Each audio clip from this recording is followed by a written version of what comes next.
So, what's up sa inyong lahat? It's Ezekiel Benzi here again for another video. So, ngayong araw, gagawin naman natin yung experiment number 5 natin, which is the NAND gate circuit on a breadboard. So, what are you waiting for? Let's go! Peace! So, bago tayo mag-proceed sa ating experiment, tukuyin muna natin ang ating objectives and equipment and materials na gagamitin natin. So, sa NAND gate, to examine the characteristics and operation of a TTL NAND gate. 2. To implement NAND function using combination of AND and NOT gates. Sa equipment and materials, 5 volts DC power supply, 1P74 LS00, quad 2 input NAND gate, 1P74 LS04 hex inverter, 1P74 LS08 quad 2 input AND gate, 1 piece 5mm red LED, 1 piece 1/2 watts 220 ohms resistor, 2 pieces SPD switch, 1 piece breadboard and jumper wires.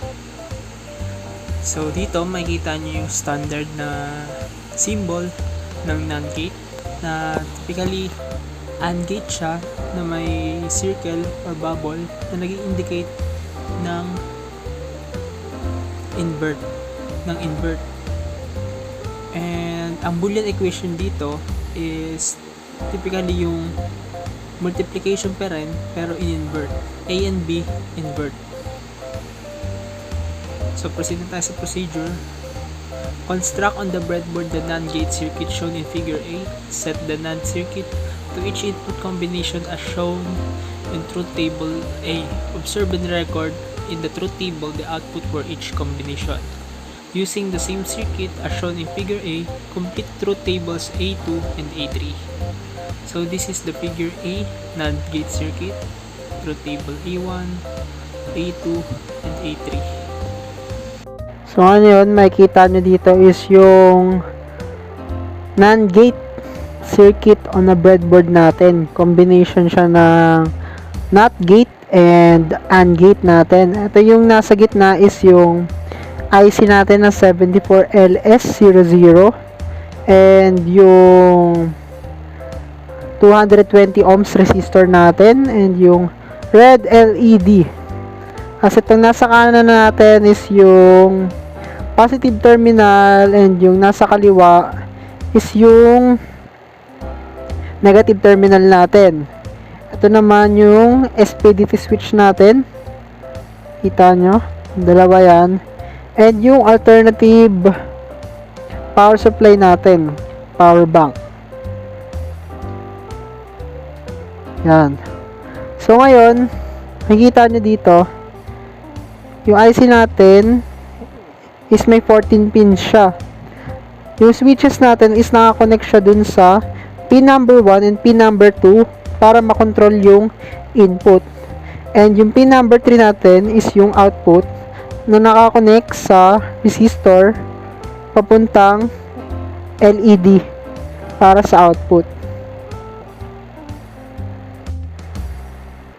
So ngayon, bago natin i-test yung NAND gate circuit natin, sinasabi muna dito sa NAND gate, ito yung in-invert na AND gate. Kung sa AND gate, para maging high yung output mo is kailangan na naka-high din yung mga input mo. Dito naman sa NAND gate, para maging high yung output mo, it's either yung input mo is 00, 01, and 10. And ang magiging output mo lang is low kapag yung input mo is lahat na naka-high. So ngayon itetest na natin siya. So makikita nyo, naka-open yung LED kasi parehas naka-low yung switches natin. Try naman natin, itong isa lang yung naka-high, tapos ito naka-low. So as you can see, naka-high pa din. Try naman natin tong isa is yung naka-low. Naka-high pa din yung output. Try naman natin parehas na naka-high. So as you can see, yung output natin is naka-low.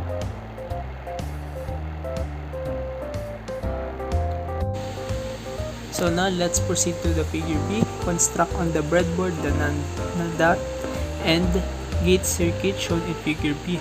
Set the NAND circuit to each input combination as shown in truth table B. Observe and record in the truth table for the output for each combination. So this is the figure B, NOT and gate circuit, then the truth table.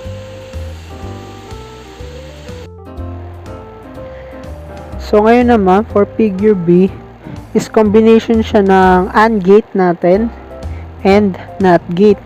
So as you can see, yung pin number 3 ng AND gate natin, which is yung output, is nakakonect siya dun sa input ng pin number 1 ng NOT gate natin. Then yung output niya na pin number 2 is nakakonect siya sa resistor papuntang LED para sa output. So try natin siyang i-test. So makikita nyo sa switches natin is try natin isi-zero natin to. So kung iti-test natin siya ngayon, makikita nyo pag naka-zero siya, ang output niya is high, parehas naka-zero siya. So try naman natin itong isa lang yung naka-high.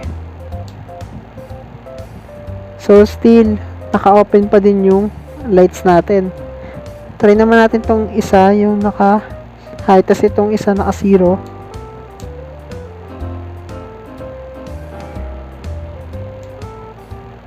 Still naka-open pa din yung lights natin. Try naman natin na parehas naka-1, naka-high. Ayan, yung output natin is naka-low. So nasatisfy nga natin sa circuit natin yung sinasabi sa NAND gate na in-invert na AND gate, na ang output mo is magiging low na siya kapag yung input mo is parehas na naka-high. So, sana may natutunan kayo ngayong araw sa video na ito. Kita-kita ulit tayo sa susunod nating experiment. Stay safe and healthy and God bless. Peace!